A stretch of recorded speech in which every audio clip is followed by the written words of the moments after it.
Assalamu alaikum, this is Maryam Malik here. Today I am here with the topic glycogenesis. Glycogen, cis mean formation or synthesis. So it is defined as synthesis of glycogen from glucose molecule. The food we take, either we take the food in the form of protein, lipids or carbohydrates. Carbohydrates are metabolized up to the unit level that is called glucose. हमारी body का हर cell energy produce करने के लिए glucose use करता है and then produce energy from the process called glycolysis. The rest of the glucose molecule which is not needed at that time is stored in the form of glycogen through the process called glycogenesis. Where this process occur, जैसे कि हमने पढ़ा है कि glycolysis का process body के हर cell के अंदर होता है. मीन के हर सेल ग्लूकोज मॉलिक्यूल को यूज़ करता है और उससे एनर्जी प्रोड्यूस करता है. बट ग्लाइकोजेनेसिस का प्रोसेस हर सेल में नहीं होता.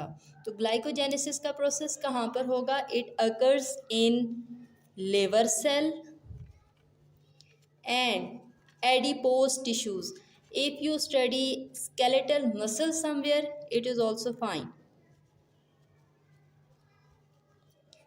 What is the purpose of glycogenesis? Its purpose is to store energy for future use. अगर कभी जिस तरह से हम फास्टिंग करते हैं, एक टाइम पे हम खाना खा लेते हैं, then for few hours, for 10 to 12 hours हम खाना नहीं खा रहे होते, तो उस टाइम पे हमारी बॉडी को एनर्जी कहाँ से प्रोवाइड हो रही है? Through the process of glycogenesis. हमारे पास जो ग्लूकोज स्टोर हुआ हुआ था उसी ग्लूकोज को हम दोबारा यूज़ करते हैं इन द ग्लूकोनियोजेनेसिस से दोबारा से ग्लूकोज बनाते हैं और वो ग्लूकोज या ग्लाइकोलाइसिस में जाके दोबारा हमें एनर्जी प्रोवाइड करता है. Starting molecule required for glycogenesis is glucose. ये प्रोसेस भी ग्लूकोज से स्टार्ट होता है as glycolysis process start from glucose. Hormonal regulation. Which hormone regulate glycogenesis, या किस हार्मोन की एक्टिवेशन से liver cells glycogenesis cycle start करते हैं? Insulin stimulate glycogenesis. अगर हमारे ब्लड के अंदर ग्लूकोज का लेवल हाई होगा तो insulin will stimulate liver cells to uptake the glucose maximum glucose molecules from the blood and start the process of glycogenesis to deposit maximum glucose in the liver cell, and which inhibit the glycogenesis process? Glucagon. अगर कभी हमारे blood के अंदर glucose का level कम हो जाएगा तो glucagon इस प्रोसेस को स्टॉप करेगा. मींस के लिवर को स्टॉप करेगा कि आप मज़ीद ग्लूकोज को ग्लाइकोजन में कन्वर्ट ना करें और उसको ब्लड के अंदर मूव करने दें. Rate limiting enzyme is glycogen synthase.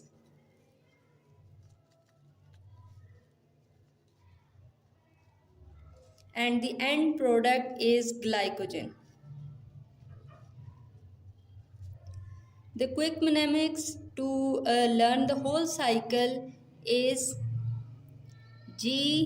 Good people use glycogen to store better.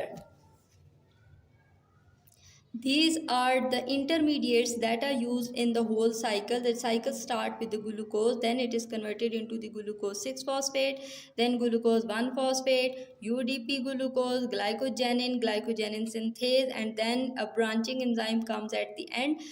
This is the whole intermediates of the cycle. So this is a good quick mnemonics to learn it. G. Good people use glycogen to store it better. This is the whole cycle of glycogenesis. Glycogenesis cycle starts from glucose molecule. This is हम ये समझ सकते हैं कि ये हमारे पास या तो लिवर सेल है या फिर एडिपोज टिश्यू है. लिवर और एडिपोज टिश्यू के अंदर ही मैंने आपको जैसे बताया ग्लाइकोजेनेसिस का साइकिल रन होगा. ठीक है. ग्लूकोज जैसे ही सेल के अंदर एंटर हुआ, सेल साइटोप्लाज्म के अंदर हेक्सोकाइनेज एंजाइम आएगा. Kinase is all ways you remember के काइनेज का काम हमेशा फॉस्फेट मॉलिक्यूल को तोड़ना है. It will converted into ADP plus 1 inorganic phosphate. This is the structure of glucose molecule.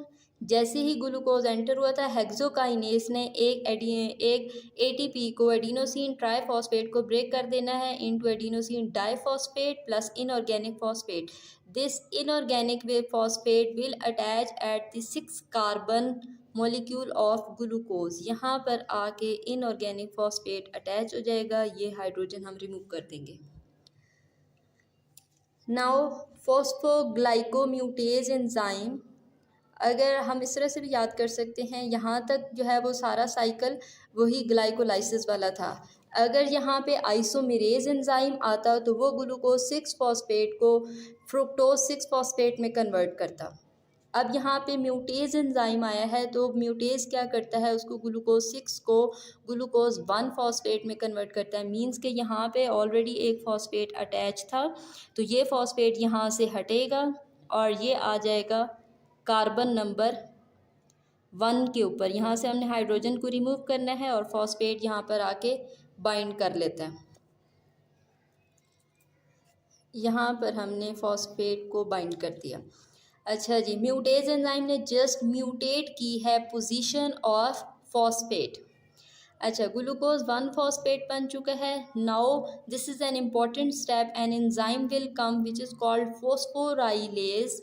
Phosphorylase will use UTP, uridine triphosphate. Uridine triphosphate को वो convert कर देगा into uridine diphosphate plus inorganic phosphate. What is UTP? UTP is same as ATP. ATP के अंदर जो हमने nucleotide use किया है दैट इज़ एडेनिन. यूटीपी के अंदर जो हमने फॉस्फेट यूज़ किया न्यूक्लियोटाइड यूज़ किया है that is uridine.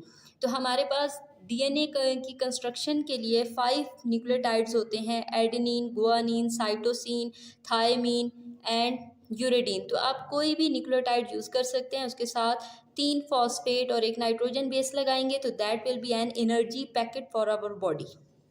Okay, UTP को फोस्फोराइलेज एंजाइम ब्रेक कर देगा into UDP and inorganic phosphate. At this step we do not require this inorganic phosphate, we just require UDP. ये UDP attach हो जाएगा with glucose 1 phosphate के साथ. Here an important question is कि UDP कहाँ bind होगा. Phosphate तो carbon number 1 के साथ बाइंड हुआ है, UDP कहाँ पे बाइंड होगा? UDP will also bind with, ये वाला हम हाइड्रोजन यहाँ से रिमूव कर देंगे, तो इसी कार्बन के साथ हमारा एक फॉस्फेट भी अटैच हो जाएगा और इसी कार्बन के साथ यूडीपी भी अटैच हो जाएगा. यहाँ पे लिखते हैं, यहाँ पे लिखते हैं, कोई मसला नहीं है. एक कार्बन के साथ यूडीपी फॉस्फेट, यहाँ पे कार्बन और इधर एक कार्बन 4 उसकी वैलेंसी होती है, तो ये 4 चीज़ें बाइंड हो जाएंगी. अच्छा, यहाँ तक step number 1 activation is completed. यहाँ तक हमने क्या किया है, ग्लूकोज मॉलिक्यूल जो हमारे पास एक्स्ट्रा ग्लूकोज मॉलिक्यूल था बॉडी के अंदर, उसको हमने एक्टिवेट किया है. What is the purpose of activation? Purpose of activation is कि हमने इस ग्लूकोज को एक्टिवेट कर दिया, यूडीपी साथ अटैच कर दी है, ताकि मज़ीद आने वाले ग्लूकोज मॉलिक्यूल्स को, जो भी लिवर सेल के अंदर एक्स्ट्रा ग्लूकोज मॉलिक्यूल आएगा उसको इसने अपने साथ यहाँ पे बाइंड करवाते जाना है. तो this was the purpose of activation. अब हमने यहाँ तक एक्टिवेशन हो गई, अब हमने इनिशिएशन करनी है, ग्लाइकोजन को बनाना शुरू करना है. तो ग्लाइकोजन को 2 तरीक़ों से हम बना सकते हैं. सबसे पहले हमें प्राइमर चाहिए. What is primer? प्राइमर वो मॉलिक्यूल होता है जो किसी भी स्टेप को, जो किसी भी रिएक्शन को स्टार्ट करने के लिए चाहिए. जैसे यहाँ पे ग्लाइकोजन की सिंथेसिस के लिए हमें ऑलरेडी एक थोड़ा सा ग्लाइकोजन चाहिए. अगर हमें थोड़ा सा ग्लाइकोजन मिल जाएगा तो ये यूडीपी ग्लूकोज 1 फॉस्फेट उसके साथ बाइंड हो जाएगा और फिर बाइंड होने के बाद अपने साथ और आने वाले ग्लूकोज मॉलिक्यूल्स को बाइंड करवाता जाएगा. तो एक ये प्रोसेस है. अगर हमारे पास ग्लाइकोजन प्राइमर मिल गया, ये मैंने जीपी ग्लाइकोजन प्राइमर लिखा है. अगर सेल के अंदर, लिवर सेल के अंदर ऑलरेडी ग्लाइकोजन प्राइमर होना चाहिए ताकि उसके साथ एक्टिवेटेड ग्लूकोज मॉलिक्यूल बाइंड हो सके. ये एक्टिवेटेड ग्लूकोज मॉलिक्यूल उसके साथ बाइंड हो चुका है. अच्छा, यहाँ पे क्वेश्चन ये है कि अगर एक पर्सन जो है, हम कह देते हैं कि वो बहुत टाइम से हंग्री है, 3-4 दिन से उसने नहीं खाया, तो अगर बॉडी जब फास्टिंग कर रही होती है तो स्टोर्ड ग्लाइकोजन ही हमारी बॉडी को एनर्जी प्रोवाइड करता है। ठीक है, तो अगर यहाँ पे क्वेश्चन ये है कि एक पर्सन ने 3-4 दिन से खाना नहीं खाया, उसकी बॉडी के अंदर ज़ीरो ग्लाइकोजन है, तो ये वाला एक्टिवेटेड ग्लूकोज कैसे ग्लाइकोजन बनाना शुरू करेगा? तो ये इस तरह से बनाना शुरू करेगा कि हमारे पास एक दूसरा स्टेप है, हमारे सेल के अंदर, लिवर सेल के अंदर और एडिपोज टिश्यू सेल के या सेल्स के अंदर एक ग्लाइकोजेनिन प्रोटीन होती है। ये ग्लाइकोजेनिन प्रोटीन कभी भी मेटाबोलाइज नहीं होती। अगर एक पर्सन खाना नहीं खा रहा तो ये इसका मतलब ये नहीं है कि ग्लाइकोजेनिन प्रोटीन ब्रेक हो के उसको ग्लूकोज देगा या एनर्जी प्रोवाइड करेगा। अच्छा जी, सेकंड स्टेप ये है, अगर हमें ग्लाइकोजन का प्राइमर नहीं मिल गया तो हम ग्लाइकोजेनिन प्रोटीन की तरफ जाएंगे। This GP is glycogenin protein. Activated glucose molecule UDP उसके साथ अटैच हो जाएगा, और अटैच होने के बाद अब यहाँ पर आएगा ग्लाइकोजन सिंथेस। ग्लाइकोजन सिंथेस क्या करता है? ग्लाइकोजन सिंथेस उसके साथ ग्लूकोज मॉलिक्यूल्स, अब जितने भी ग्लूकोज मॉलिक्यूल्स आएंगे उनको ऐड करवाता जाएगा। और ग्लाइकोजन सिंथेस की एक बात हमने एमसीक्यूज़ के लिए याद रख लेनी है कि ग्लाइकोजन सिंथेस हमेशा जो बॉन्ड बनवाता है दैट इज़ α1,4, मीन्स कि ये लीनियर लिंकेज करवाता है। It only forms linear linkage, linear bond, α1,4 glycosidic bond. Linear bond कैसे बनेंगे? ये हमारे पास glucose molecule, this is the second incoming glucose molecule, एक glucose molecule, this is carbon number 4, this is carbon number 1। जब ये चेन में आकर अटैच होंगे तो 1,4 के दरमियान α1,4 ग्लाइकोसिडिक बॉन्ड बनेगा। मीन्स के एक ग्लूकोज दूसरा ग्लूकोज अगर चेन में, लीनियर चेन में आकर अटैच होता है तो ये हमेशा आपस में α1,4 बॉन्डिंग बनाते हैं। अच्छा, यहाँ पे एक्टिवेटेड ग्लूकोज मॉलिक्यूल के साथ जितने भी ग्लूकोज आकर अटैच होंगे, क्या इनके ऊपर यूडीपी अटैच होगा? नहीं, इनके ऊपर यूडीपी अटैच नहीं होगा। हमने यहाँ पे सिर्फ एक ग्लूकोज मॉलिक्यूल को एक्टिवेट करना है ताकि वो अपने साथ मल्टीपल ग्लूकोज मॉलिक्यूल्स को अटैच करवाए। हमें हर स्टेप, हर ग्लूकोज को एक्टिवेट ना करना पड़े, हम सिर्फ एक ग्लूकोज मॉलिक्यूल को एक्टिवेट करते हैं ताकि वो अपने साथ मैक्सिमम ग्लूकोज मॉलिक्यूल्स को एक्टिवेट करता अटैच करता जाए विदाउट एक्टिवेशन। अच्छा जी, ग्लाइकोजन सिंथेस यहाँ पे ग्लूकोज के मॉलिक्यूल्स अटैच करता जा रहा है, कितने करेगा? 12 to 14 maximum. 12 to 14 glucose molecules जब अटैच हो जाएंगे, उनकी लीनियर चेन बन जाएगी, then comes an enzyme glycogen transferase. What will do glycogen transferase? Glycogen transferase, this is an important question for an MCQ, that it forms α1,6 linkage, branching बनाता है ये आपने एमसीक्यूज़ के लिए याद करना है कि ग्लाइकोजन सिंथेज α1,4 बॉन्डिंग बनाता है एंड ग्लाइकोजन ट्रांसफेरेज α1,6। यहाँ पे जब हम काउंट कर लेते हैं 1 2 3 4 5 6 7 8 9 10 11 12, जब ये 12 बन गए हैं तो हमारे पास आएगा glycogen transferase. Glycogen transferase equal distribution करता है। अगर ये 14 होंगे 7 के बाद कट करेगा, 12 होंगे 6 के बाद कट करेगा, 13 है तो 6 7 कुछ भी कट कर सकता है। अच्छा जी, उसने 6 मॉलिक्यूल्स को यहाँ से कट करना है, ब्रेक करना है। ब्रेक करने के बाद कहाँ लेकर जाएगा?